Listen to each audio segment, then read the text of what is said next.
Hello, and welcome to the Pope Francis Generation, the show for Catholics who are struggling with the Church's teaching, who feel like they may not belong in the Church anymore, but who still hunger for a God of love and goodness. We take our own look at the Catholic Church, her teachings and practices, from three views that have changed our world, and those are the Kerygma, the doctrine of theosis, and the teachings of Pope Francis. Your hosts are me, Paul Fahey, a professional catechist, and Dominic, who's unfortunately not able to join us. But today we do have a returning guest, Colleen Dulle, and it's great to have you back, Colleen. Thanks for having me back. I loved our last talk, so I'm glad to be able to do it again. Me too. That was one of the interviews that I've done. That one was definitely one of my favorites. So yeah, I'm excited for today. You say this to all your guests. No, but okay. As far as introduction, Colleen Dulle is an associate editor at American Media, where she co-hosts the weekly news podcast Inside the Vatican. She writes and edits Vatican news and analysis articles for America Magazine and contributes to Sacred Heart University's Go Rebuild My House Church Reform blog. She also has a forthcoming book, Struck Down, Not Destroyed, on the spiritual crises that result from reporting on the endemic problems of the Catholic Church, which will be published by Penguin Random House in summer of 2025. That's a great bio. Thank you. Yeah, I had a couple different thoughts for our conversation today. To start, I want to talk about your book eventually, but sure. Before we get there, I want to talk about my book. But before we get there, I wanted to talk about the Synod on Synodality. Because you were there and you did a lot of reporting on that. So yeah, that's where I wanted to start. How's that sound? Sure. Yeah, let's do it. Do you have any questions or should I just talk? Okay. So maybe start with, as listeners probably know, there's a synod that's been going on for several years now. I even forget how long. 2021 is when it started. Fall 2021. Yes. And then this past fall, there was the first of two Rome gatherings for the synod. So maybe start by giving our listeners, but giving me an overview of the synod and where we're at, what's happened so far, and what's yet to come in this process. You are far from the only one who needs the refresh. I want a map or a flow chart. That's what I want. Oh, the Synod Secretariat actually is full of those. So synod.va, you will find so many flow charts. No, but I guess to put it simply, so this is a global listening process, basically aimed at asking how the Catholic Church can better live out its mission of evangelization. And that's by focusing on, it's asking how we can do that by focusing on communion, participation, and mission. So three big words. And there's a lot contained within them. But as for the process, it started on the local level with listening sessions in supposed to be every local church. So the Vatican defines a local church as your diocese. But I know that a lot of dioceses in the U.S. filtered it down then to parishes, and it was kind of up to parishes whether they were contributing. So those listening sessions happened. They were fed back in the U.S. to regional gatherings. Then those were fed back to the USCCB. And then that was fed back to this continental phase. So we were grouped with Canada, and then Mexico was grouped with like Latin and South America. Okay. So we just ours was just on Zoom. Everybody else had a big deal continental assembly where they got together and traveled from really far. And the North Americans were kind of seen as not putting their all into it. But after the continental assemblies, everything went back to the Vatican. They had a group of synodality experts put together a document for the Rome Assembly. And then people came to Rome in October of last year. They went on a retreat first together. There were almost 400 people, 365 full voting members, 54 of whom were women. That was a first to have women as full voting members. For a month in Rome, they discussed questions that had come up from the global consultation process. And in the in-between period, there's a couple of consultations that are supposed to be happening. We're supposed to be reflecting on the final document that they made, and then they'll get together. They will have a document guiding this year's upcoming assembly, also in October. They'll get together for an as yet undetermined length of time, have a meeting, and they are likely going to then, sorry, I'm distracted by my baby making noise in the other room. And then they're going to put together a document of proposals that will most likely go to the Pope, and then he'll probably issue his own document on what resulted from this whole big process. So, as far as we know at this point, the upcoming Rome meeting this fall is the end of the Synod, and then it goes to the Pope to take whatever recommendations he wants to take and issue teaching from there. Is that correct? Yeah, the Synod organizers will push back on any language of the Synod ending because they say this is the beginning of a transformational process. But yes, as far as we're concerned, that is the end of the process. So maybe that's where, maybe that's where I want to go next. Okay. There's a lot of areas where I feel hopeful in the Synod. In my own diocese, what we did, which, as far as I'm aware, was pretty unique, at least compared to the other dioceses in my state. Remind me what diocese you're in Lansing, in Michigan. So for our Synod listening sessions, I think we had some big group sessions, but for the most part, what the leadership asked us to do was they gave Mass-going Catholics like a conversation handout, and then encouragement to reach out to people who either weren't Catholic or who used to be Catholic and have conversations with them about who they see God is, what's their experience with the church. And then there was a Google form that they could fill out after the fact with kind of summarizing those conversations. And I valued that because I'm like, well, these are conversations that would probably be great to have anyway. And it felt like the process of doing the Synod was itself evangelistic, was itself reaching out to people in a non-judgmental way and having these conversations. So I thought that was really good. In theory, I really like the idea of the hierarchy having serious dialogue and conversations with lay people in their church. In many ways, I felt like the Synod was further emphasizing what Pope Benedict talked about when he talked about co-responsibility between clerics and lay people. that came up a lot in Rome. Yeah, and then having lay people and especially women as voting members of the Synod. Wasn't it just the last Synod, the Synod in the Amazon, was the first time a layperson ever voted in a Synod? No, I think this was during the Synod on young people that this question came up, and I can't remember if this happened at the Synod on young people or if it happened in the one leading up to the Synod on young people, but basically, at some point, a lay brother who was the head of his religious order was allowed to vote kind of as an oversight because they gave all the heads of religious orders the ability to vote. Sorry, men's religious orders, I should say. And they kind of let that oversight go. The brother, Hervé Jansen, actually became very vocal about it and was like, if you guys let me vote, you should let women vote. There was this big global movement called Votes for Catholic Women. You had nuns in Switzerland, fully habited, holding up little signs. And a couple more synods passed before this one where finally they were like, okay, we are letting women vote as full members. Yes. So, okay, I guess as a side note, so the Synod on young people was 2017? 18. It was the year we started Inside the Vatican.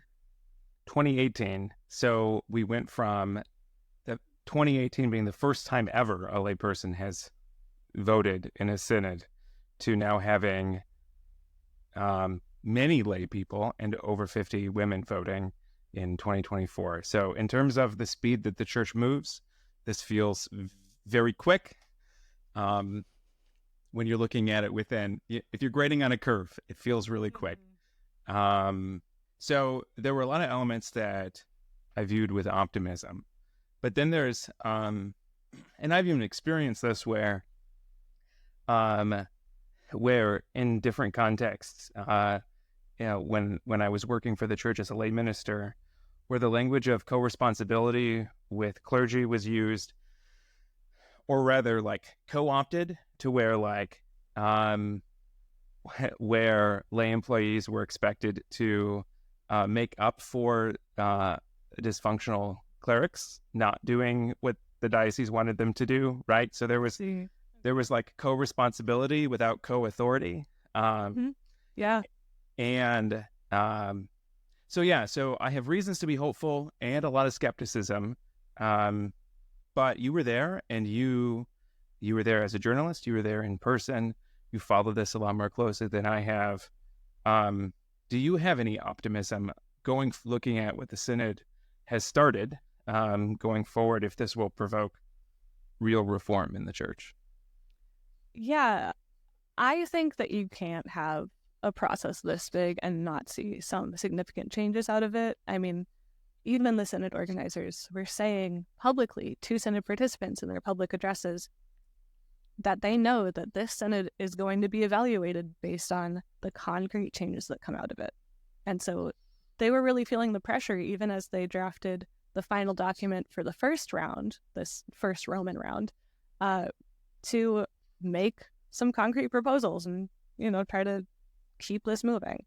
So, I mean, if you want, I can go through a list of kind of the stuff they proposed. But yeah, to answer in general terms, I do think that we're going to see concrete actions come out of it. I don't know what they'll be because, so much is still left to the Pope as discerner in chief, right? And we've seen that even when synods recommend something to him, he doesn't always do it, right? Like ordaining married men in the Amazon, for example. Yeah. So it kind of remains to be seen, but there's definitely a sense among Synod participants that they need to be recommending such changes. And what was the other thing? Oh, you were talking about the co-responsibility without co-authority. That was one of the main questions that they were trying to address, and that they're still trying to address and study possible changes to canon law that might need to be made in this interim period between the two Roman meetings. So I guarantee that we're going to see some changes that are moving towards co-authority, as you phrased it. Yeah. And that's something that, I mean, there's this weird juxtaposition within the Catholic Church where we both, have doctrine about subsidiarity and people being co-responsible for their communities and for their society. And then we have an extremely vertical structure of authority that more closely resembles absolute monarchy than it does a democracy within the church's own structures. And this came up a lot. I think Pope Francis said this multiple times during the Synod process, where he's like, this isn't a parliament. It's not like majority rules. It comes down to the bishops and specifically himself, the Pope, to decide what's going on. So there seems to be an element, and I saw this playing out even within particular dioceses, like dioceses in my area, where if the bishop wasn't interested in participating much in the Synod, then there wasn't much participation in the Synod. Where is this an element of there's only going to be structural reform to the extent that those in positions of authority allow there to be structural reform? I don't know. Does that question make sense? Yes, and I think the answer is yes. That your reading of that is correct. There's literally a line in the Synod's final document, which I keep hesitating to call it a final document because it's not final. The final interim document. The final interim document. They've been calling it a martyr document because it's destined to die.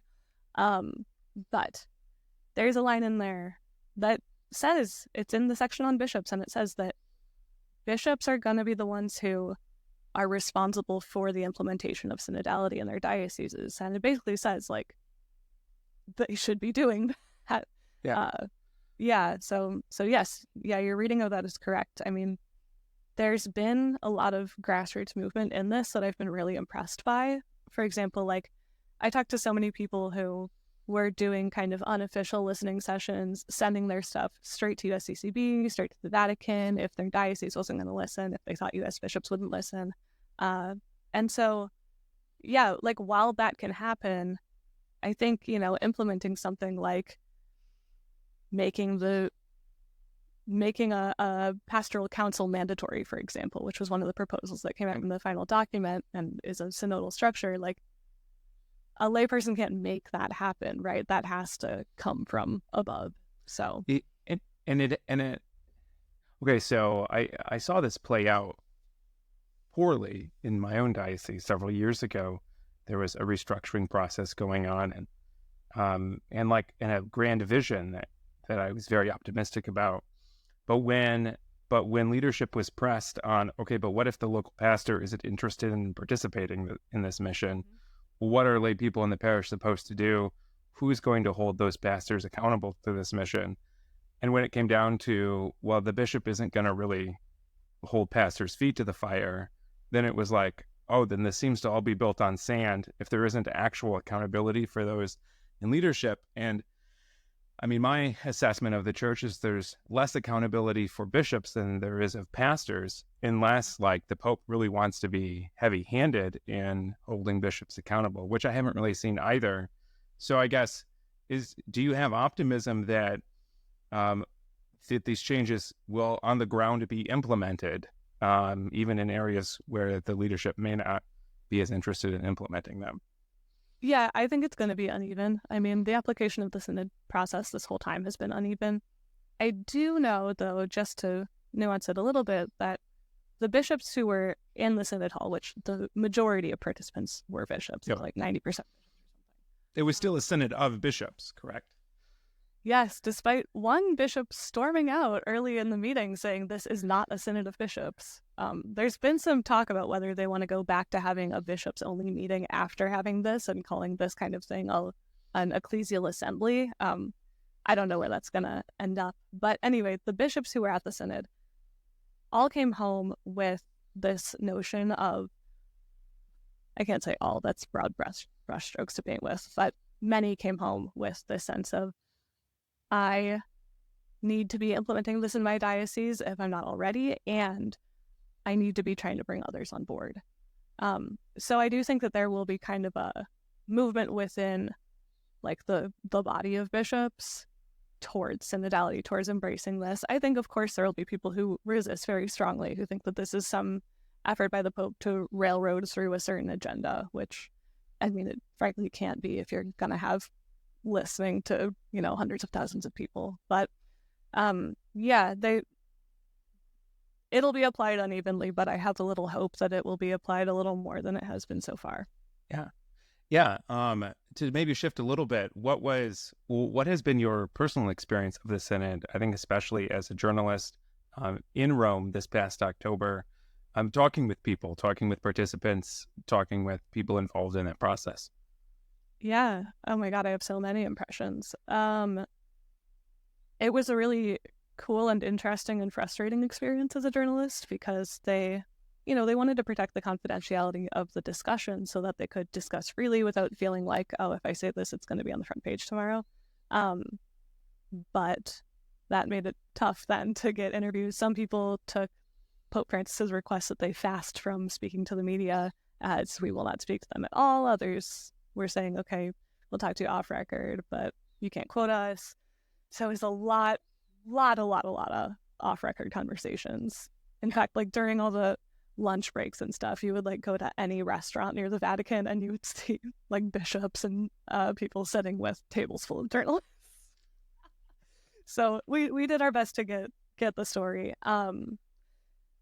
Yeah, I guess some of the things that stuck out to me were, first, just there was so much made out of women being participants. I think one, seeing how that looked in the room, the fact that it was tables of like 10 or 12 people with maybe one or two women at each, I was like, oh, this was an exciting step, but it's nowhere near gender parity, and then seeing, like, getting to know these women, seeing how smart and like qualified they were. These are all experts in synodality, or they were people who were really impressive, of their own accord. Like, I met Julie, the young Polish student who she was a representative from the United States, but she is of Polish origin.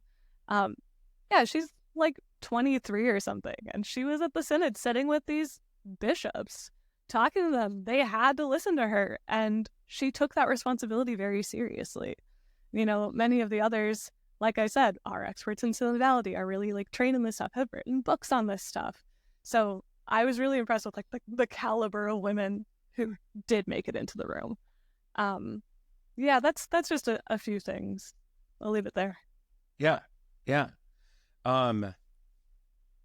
So one, and I feel like, as far as like general Catholics go, I followed the synod process in October pretty closely. I'm listening to your podcast, but also following several other sources. And I definitely had some real optimism.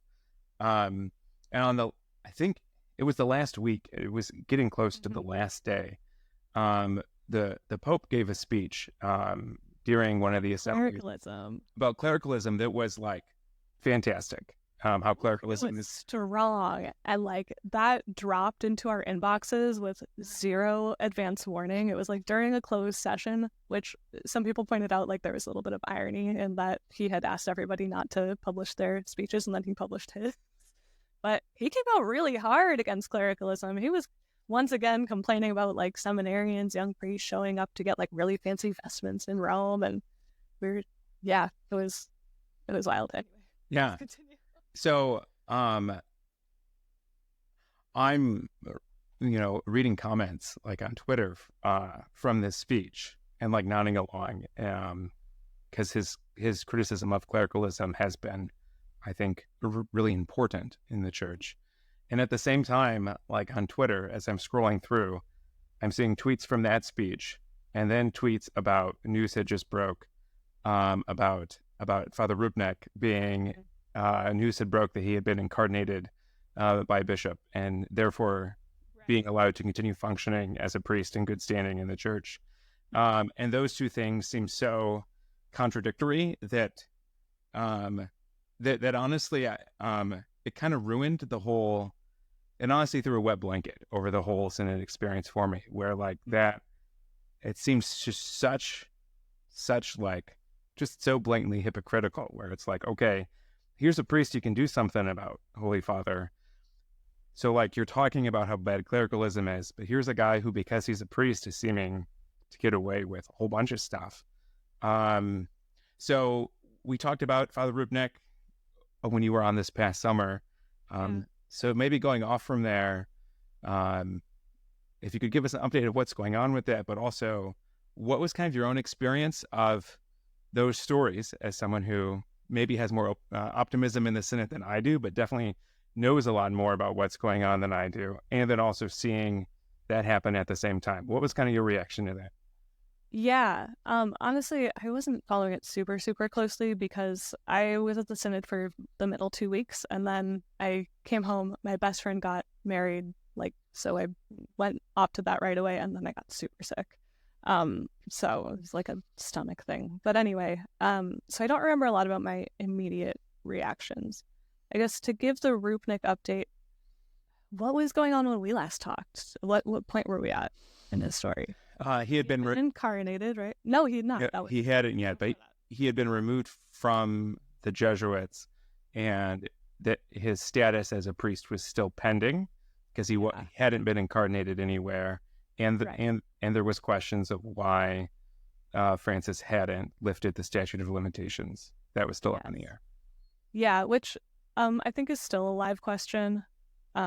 Francis has said that, he said that he only intervened in the process once, and it was to make sure that the tribunal that, heard his second trial or whatever, that they, like the second round, would be the same as the first. And then as we know, he was incardinated into a diocese in Slovenia. I'm pretty sure one with like a more anti-Francis bishop. I think it was a bishop that he knew in some way.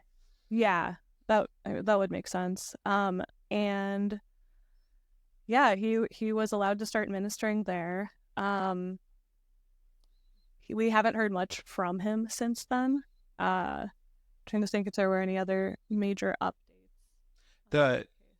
The after that, I think with just in a few days, the Pope came out and said that he was going to lift the statute of limitations so there could be a full investigation from the DDF.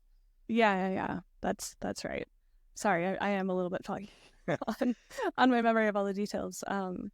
Yeah, the reason that he gave for not lifting it in the first place was he said that he doesn't ordinarily lift the statute of limitations for cases involving adult victims. It's usually just with cases involving minors. So, with them, it's 20 years after you turn 18. And some people come forward even later than that. And so he allows that. Since these were more than 20 years ago, but they were with adult victims, he said, like, automatically it just gets rejected. So, again, real questions to ask about, how much he was following this case, whether he was actually making decisions about, whether to lift this or not in this case, or whether it just kind of got rubber stamped through his office. But then also, like, after it started blowing up, why wasn't he doing anything? Why wasn't he stepping in more actively until really late in the process, until this had all been happening for like a year? Yep. And until after there was, at least from my perspective, a lot of public pressure, that it looks like a reaction to public pressure rather than doing the right thing. And it's the right thing. That's exactly how it looks. Yeah. And I guess maybe that's, I think we talked about this back in the summer too, my mixed, all of my existential crisis about the church and the Pope. But this kind of like, where what the Pope says, I think, is really good and really essential for reform in the church. What he says about clericalism, what he says about co-responsibility, what he says about prioritizing the marginalized. Both being like, yes, everyone needs to hear this. Like, priests and bishops, like, you all need to be reading these speeches because this is really important. But then in practice, not seeming to follow that. And that juxtaposition, it just kills the optimism that I have that real reform's going to happen. What's maybe a personal question of like, how do those realities impact your own hope for reform looking forward? I think reform is always a rocky road, even when Pope Francis is pushing it forward, with just like things that he can impose from the Pope level, right? Every single time we hear about internal resistance in the Vatican he has to push back on. Obviously, in the United States, we end up seeing reactions from bishops, from priests, from lay people, especially on Twitter. So I would say, like, the disconnect with what Francis says and what he does, it's not always a problem, right? Like, there's a lot of times that he is actually acting to implement real reform. I think especially in terms of like the Vatican's finances, which were a mess, but they're not like sexy and exciting to talk about, so we don't talk about them. But yeah, he's been too slow on certain things. I've not been very satisfied with his record on handling abuse cases, honestly. And I've been a little frustrated with, although I feel like I understand it, his desire to kind of make a change in the culture before trying to make a change of like rules. So I think of, the 2019 abuse crisis at the summit at the Vatican, which I went and covered in Rome. And yeah, that was really focused on like bringing all these bishops from around the world in to sit down and force them to listen to survivors from all of their continents. so that they would understand like this is a problem. And the thinking there was, okay, we have to change the culture before we can, get any buy-in for rule changes. But there's also always this question, and I was thinking of this earlier too when we were talking about, how we'll enforce, for lack of a better word, synodality. There's always a question when like an order comes in from above, how are they going to enforce it? We've seen like even the new abuse prevention measures that were put in place in 2019 after that summit are really unevenly applied, and they're short-staffed, right? There's no system yet for like making sure that these things are happening everywhere. So I don't know, reform in the church is a tricky thing, and like as I cover it week by week over the last 5-6 years,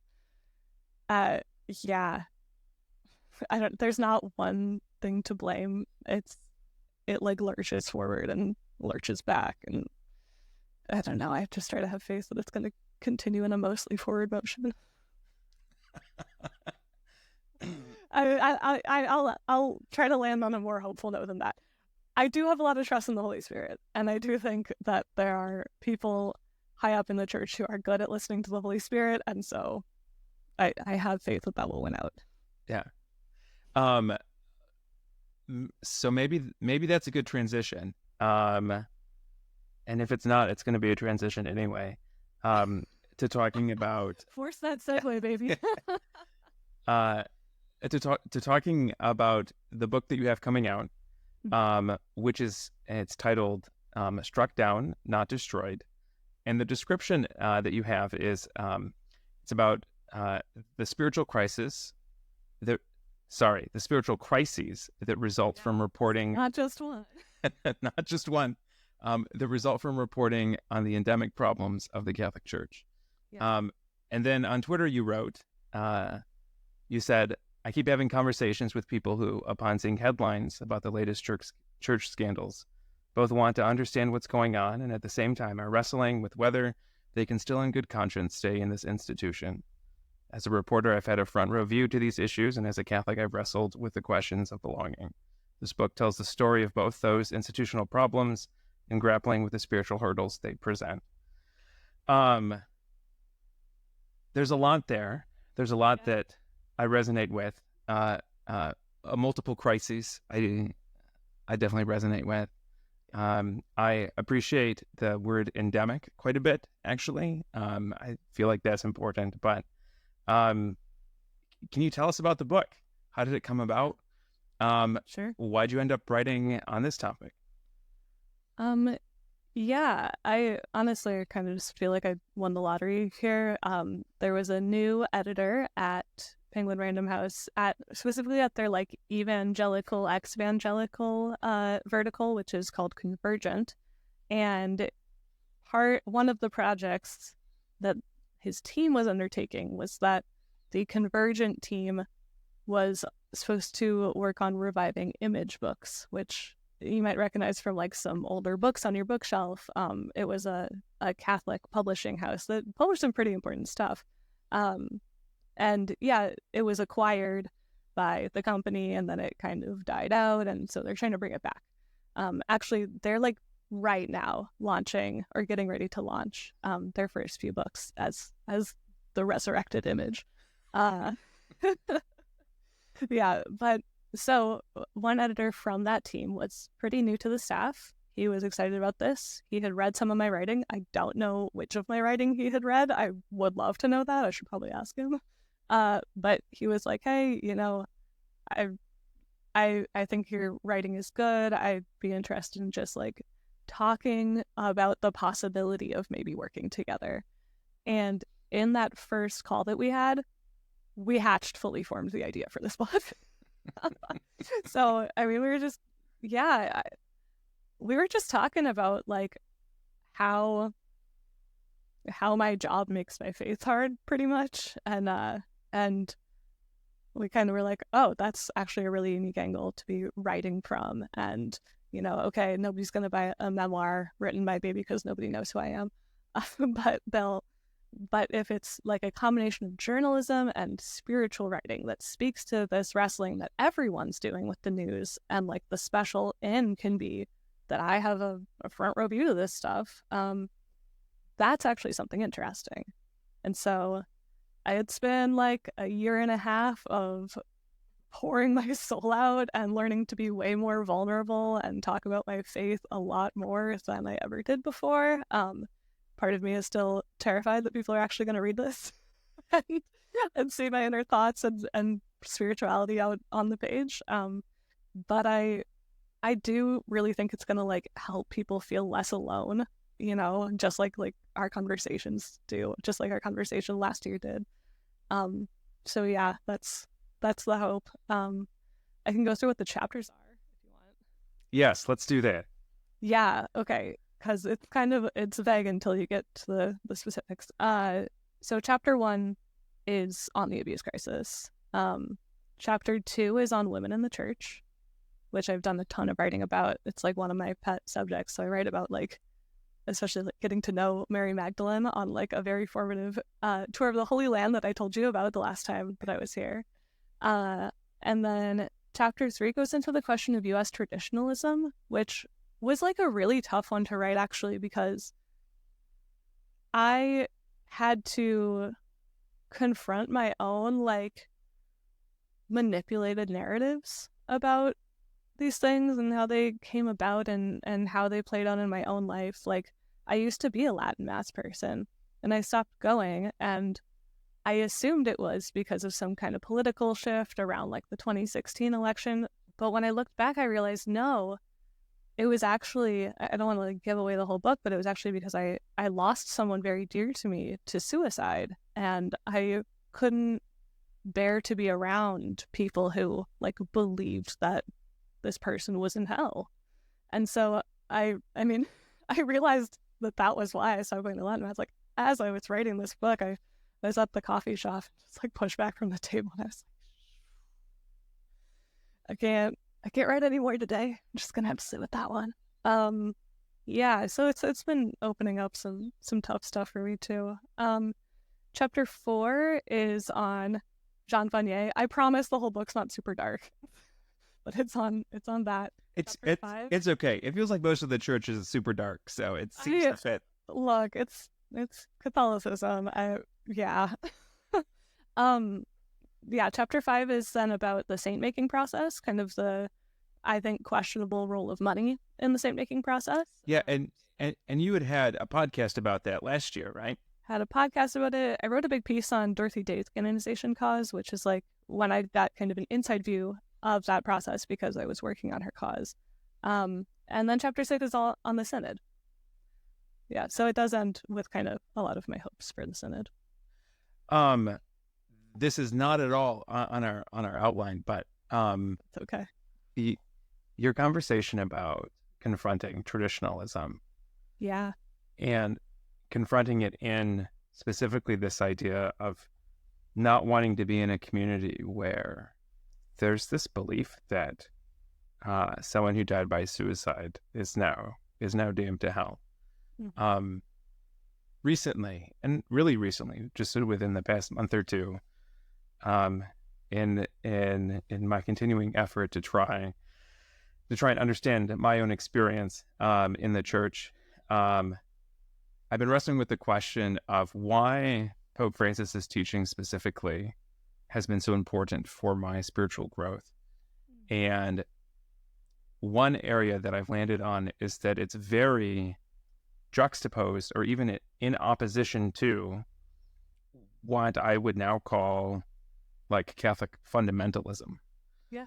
And really rigid thinking, where like versus like a evangelical fundamentalism that has a literal reading of Scripture, and by that I mean like an understanding of Scripture as the Word of God that's unmediated through people, as if I can read a sentence and know exactly what God meant for everyone for that.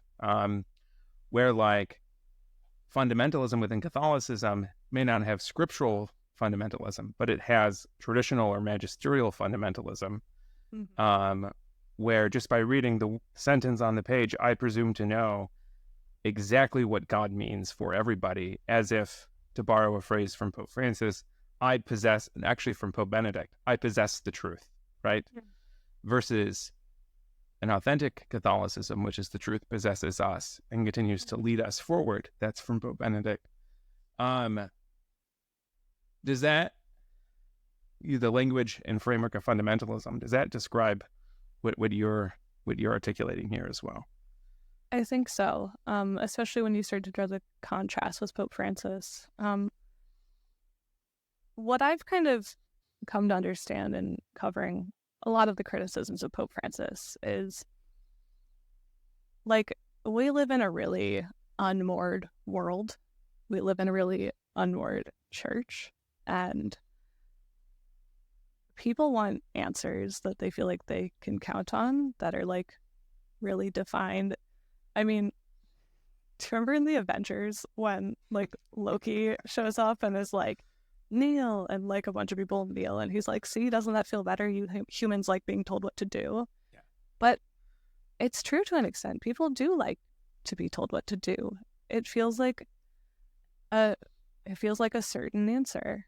And Francis, in his whole pastoral approach, and now in, like, his theology and his magisterial teachings, he is acknowledging that, like, this model that we had of laying out an ideal that you're telling people to meet isn't the reality that most people are able to live out for various reasons in this very messy world and our very messy lives. And so he's providing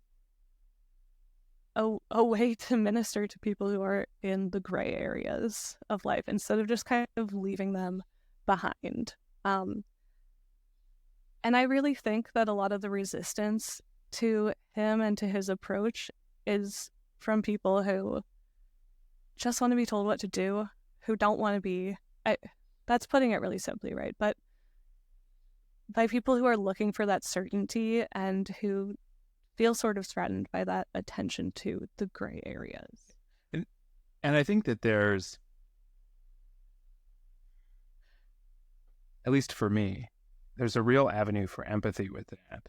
Because when the circumstances of your life feel very insecure, or when your own internal experience feels really insecure, having the security of, it brings to mind Francis's teaching from Amoris Laetitia, where he says that the church isn't to replace people's consciences, it's to form people's consciences. Yeah. And there's an article by a priest, Father Fernandez, not Archbishop or Cardinal Fernandez, but Father Fernandez in Chile. He wrote an article on abuse of conscience, and he talked about how we have two primary temptations with our conscience. One is to make our conscience the arbiter of objective morality, and the other is to give our conscience away because we're afraid of the responsibility that comes with freedom. Yeah. Mm-hmm. And I can very much empathize with both of those movements. But I think that's it. It's this, there's a real desire for security somewhere. And that's what fuels this fundamentalism within the church. I think that it also plays out in some of the resistance to the Synod, or to synodality in general, because, I don't know, I see both that taking responsibility for your conscience, right, but also not, making it out to be the objective moral interpreter. Taking on that responsibility is it's a more mature level of living the devoted life or whatever. Yeah. Right? It demands an adult responsibility for one's choices. It's a more mature faith is what I've been calling it. And it's the same in like a synodal church. This depends on, yes, like we said, the people at the top allowing lay people to be involved, but also I had a really interesting conversation with someone who follows Vatican stuff closely one time, who's very fed up with it. And she said, yeah, Pope Francis is opening all these doors, but like people have to walk through them. And I think that the Synod is asking us all to take on a much more active role in our church that is also more mature, that is walking through that door. And that's scary. That's not a thing that feels natural to, as Austin Ivory always says, people who are accustomed to a command and control structure. Yeah. Yeah. And at least my experience of Catholicism now is that my hope is a winnowing down more and more to really only being in the Holy Spirit. But that's absolutely where it needs to be in order for these types of processes to go forward, and for us to be able to engage with them without fear. I'm not sure I totally follow what you mean by a winnowing down to just the Holy Spirit. Yeah, I flipped the interview, but it was an interesting phrase. Yeah, my hope throughout my adult Catholic life has been in a lot of different people and a lot of different structures. And especially over the past 6 years, those have fallen like dominoes, to where the title of the Vanier chapter is "When Heroes Fall." Yeah. Not the only one I talk about. So that's what I mean. Is I feel like the hope that I've put in other people or specific structures within the church, those have fallen to where it's pretty much just the promises of Christ, that the Holy Spirit will continue to guide the church. Yeah, I get that. To move back to your book, and we've touched on this some, how has the process of reflecting on those stories and writing the book, how has that impacted your own faith and your own relationship with the church now, in the present? Next.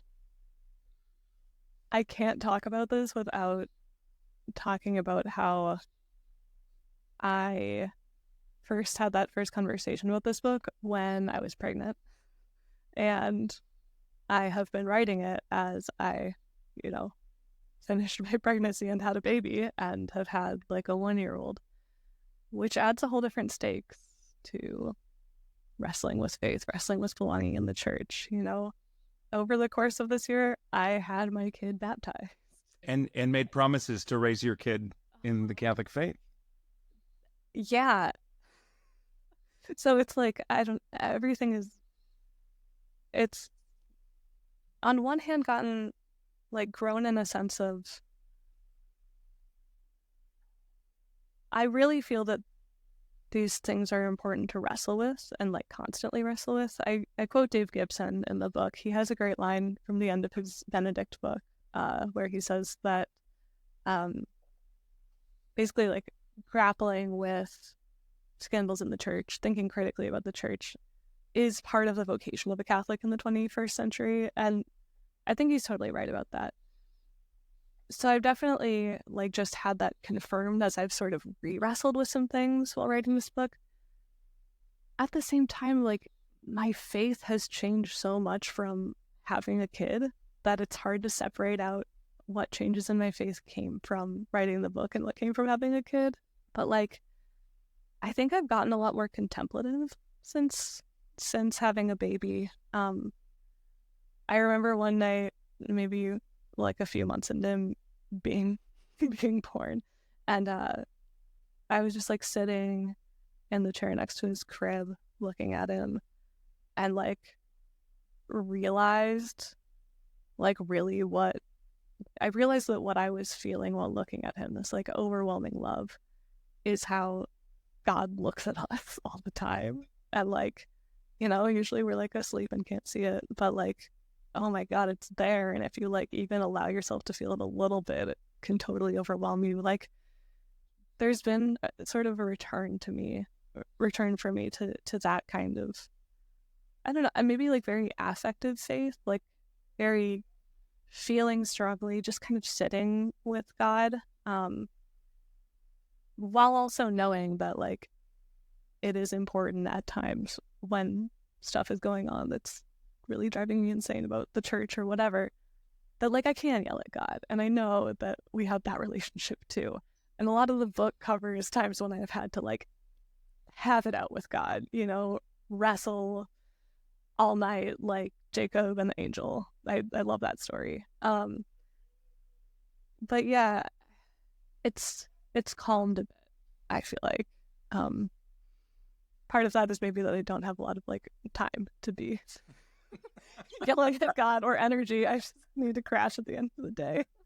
Like I think it's John the 23rd who would say, you know, I'm going to bed, Lord, it's your church. You take care of it.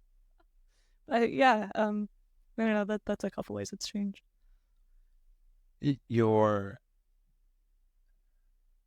There's something about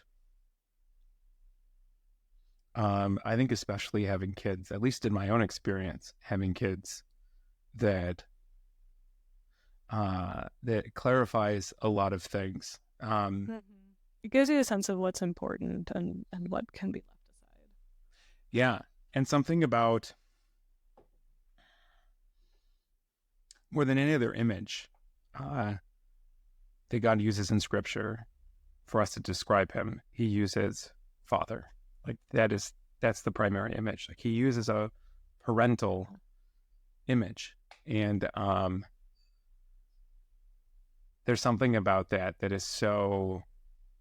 And again, just in my experience of being a parent, of loving my kids is such a like visceral thing. Yeah. Yeah, exactly.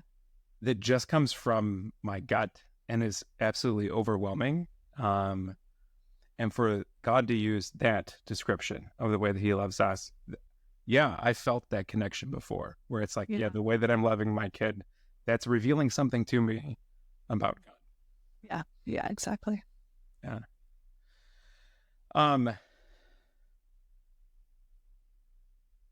Dude, we always get so emotional in our podcast interviews. I love it. No other show that I have ever been on is like this.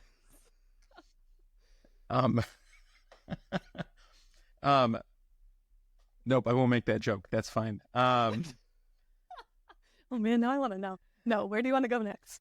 Yeah, where do we want to go next?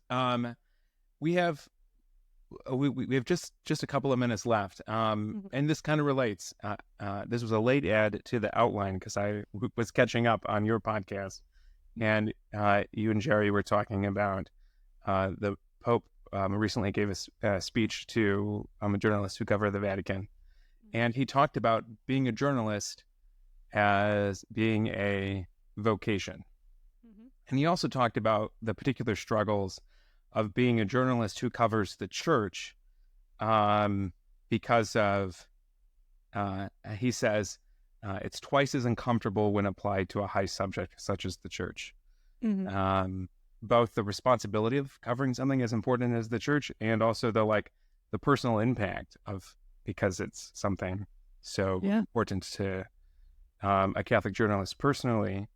So yeah, I was curious how the Pope's address impacted you, and then also like how do you conceptualize your own role?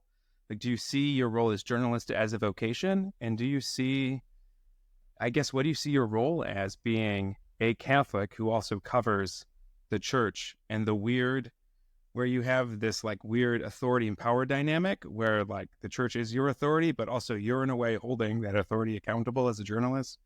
That was like 5 questions, so you can take it from there. It's cool. I loved the talk that the Pope gave. Actually, I read it and immediately printed it out. I don't print anything out, but I have kept it sitting on my desk since he gave it. And like looked through it a few times, especially looked at that quote, which was actually the Pope was quoting a journalist who was talking about his work as a Vaticanista. That's like a Vatican expert, but he defines it as a job that is fast to the point of being ruthless. Agreed. Twice as uncomfortable when applied to a high subject such as the church, like you said. Yeah. it was really nice to hear that articulated, even if it wasn't in the Pope's words. At least it was words that he decided to say.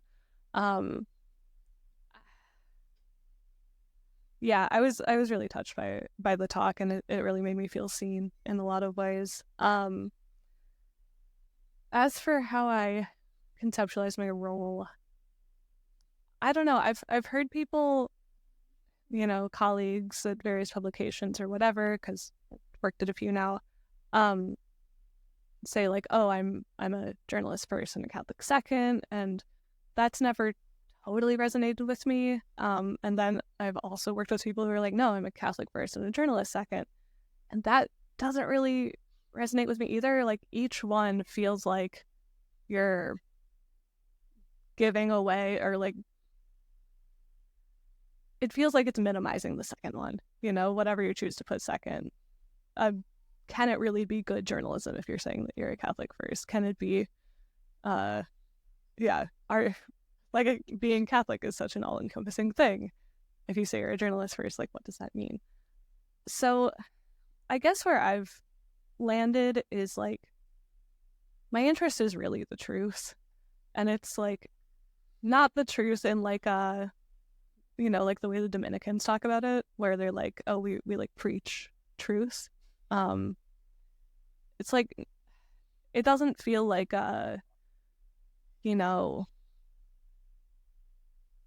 like doctrinal preaching of whatever. Like, it doesn't feel like a super certain thing to me. It feels like something that I'm always looking for and wrestling with, and it's something that I want to hold the church to, in terms of like, they need to be truthful with us about things like scandals or whatever.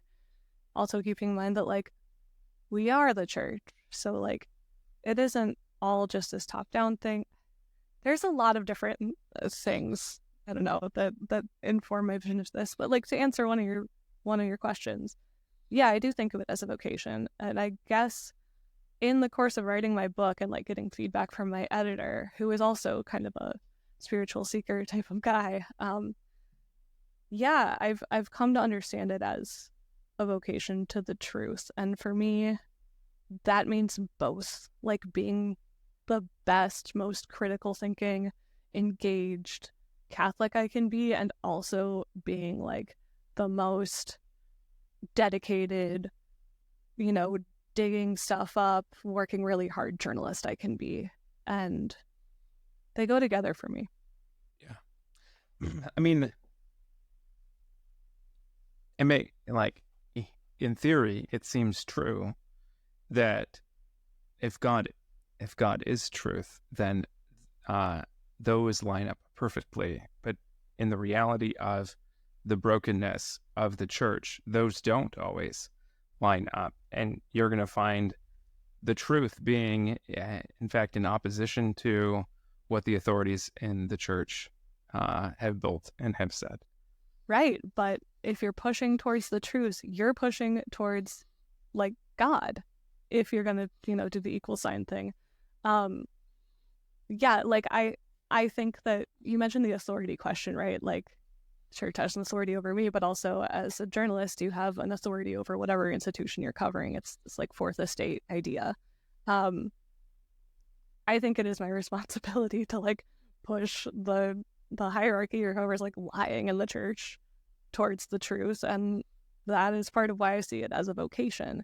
And I truly believe that like pushing the Catholic Church towards accountability, towards honesty, truthfulness, etc., is like, it can only be good for the church, even if people are like, oh, well, it's gonna like ruin our reputation or whatever. It's like, well, yeah, that's how you got into like the abuse scandal, right? Like, all sides are pointing towards, we need to be truthful, we need to be honest, and also that's gonna be ugly sometimes, and that's part of the reality. God sees that, and God is gonna hold you to account for that. So let's try to do some of that here. Yeah, and it seems like there's a sense of, I think about how the abuse scandal played out and is still playing out in the church in the United States, and how so many bishops, almost like to a person, so consistently only give up what's true kicking and screaming, and only when they're forced to by the law in general. Yes, the law or journalists, and how I think if like in an organization like Snap that in many ways I have a lot of admiration for, but who seem to have almost like set themselves as separate, or in some cases even in opposition to the church in order to hold that accountability. But how much more, I imagine personally, how much more difficult or tension there is still wanting to be into the church and being that person who's trying to pull along the authorities kicking and screaming. Yeah. I guess just to nuance that a little bit, like I would say there are a lot of survivors I've met, maybe not necessarily like SNAP members, but certainly not SNAP members, right? Who have that adverse attitude towards the church and at the same time want to be part of it.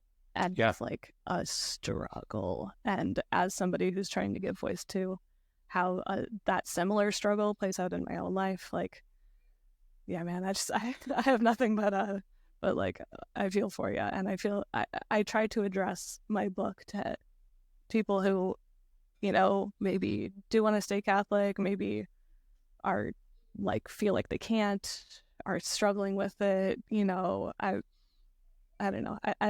I want to speak to everybody because I feel like we're all struggling with the same crap. Yeah. And I think I'll add to clarify, everyone who's baptized is a part of the church, and like even survivors who have left or who seem to or appear to some people to have set themselves in public opposition to the church, they are still the church, and they are still prophetic voices. We still need them. We absolutely still need them. Yeah. Yeah. Yeah. You have a baby who's not napping to attend to. I have a baby who's not napping, who's getting louder and louder, so I kind of feel like I should get back to him. Yeah. It was great having you on again and having another conversation. Always a pleasure, Paul. This is awesome. Let's just like do this once a year. That sounds great. Okay, I'll see you next time. So where can people find you currently? And then your book comes out summer of 2025. Where can people find your book when it comes out? Sure. You can find me. My articles are at americamagazine.org. Occasionally in America Magazine in print. I also have blog posts at Sacred Heart University's Go Rebuild My House blog, which is awesome and underappreciated, and everybody should go read it. I am on social media, Twitter at Colleen Dulle, COLLEENDULLE. Same thing on Instagram at Colleen Dulle. I've been posting more like Vatican newsy stuff over there. I've been trying to grow my platform on various places because Twitter sucks. I'm sorry, X. And the book, oh man, this is so fun to say. Wherever books are sold, it's from a big publishing house, so it's going to be distributed super well. And of course, as soon as like pre-orders open, I'm going to be really, really annoying on social media. So if you follow me on any of those, you will know when the book is out. Awesome. I'm looking forward to it quite a bit. Yeah. Thank you. But thank you again. And then if you need to run, you can run, and I'll do the wrap up. Okay. Thanks, Paul. It's been real. Yes, it's been good. Thank you for listening to this episode. If you like this conversation, please hit the like button or leave a review on Apple Podcasts so that more people can discover the show. You can visit us anytime or send me a message at PopeFrancisGeneration.com. And if you choose to become a paid subscriber, you get early access to each episode. All of your support directly supports my family and allows me to continue working on projects like this podcast. Also, come join us over at Smart Catholics, the online community for Catholics who want faithful conversations that are unafraid of doubts and questions. Plus, we're free of trolls and ads and toxicity. Join us at smartcatholics.com. And until next time, say a short prayer for yourself and for us. And remember, Don't be afraid to ask questions. Doubts can be a sign that we want to know God better, more deeply. God bless.